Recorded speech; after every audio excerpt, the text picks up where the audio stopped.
There's been an increase in loan scams as people become financially desperate and see a cheap loan as a way out of a financial crisis.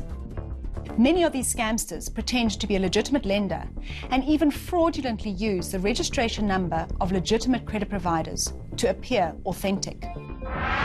In their email or SMS solicitation, they claim to offer blacklisted people loans, and the interest rates offered are ridiculously low. For example, one scam is offering consolidation loans as low as 3.5% per annum.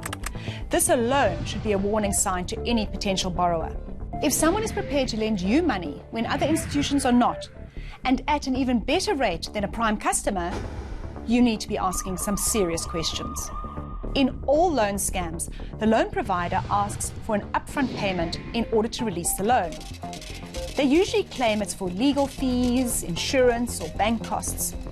Once you have paid, they then ask you to pay another fee you didn't know about. As you are down already several thousand rand and now more desperate than ever, you pay the next amount as well.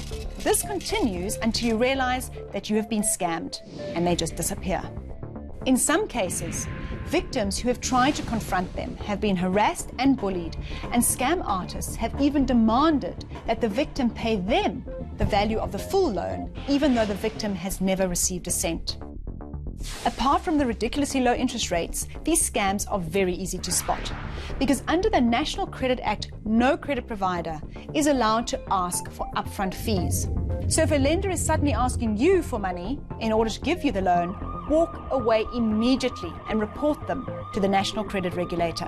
They may harass you and threaten you with blacklisting, but they cannot do that, and it is just a way to intimidate. If you have already fallen victim, notify your bank.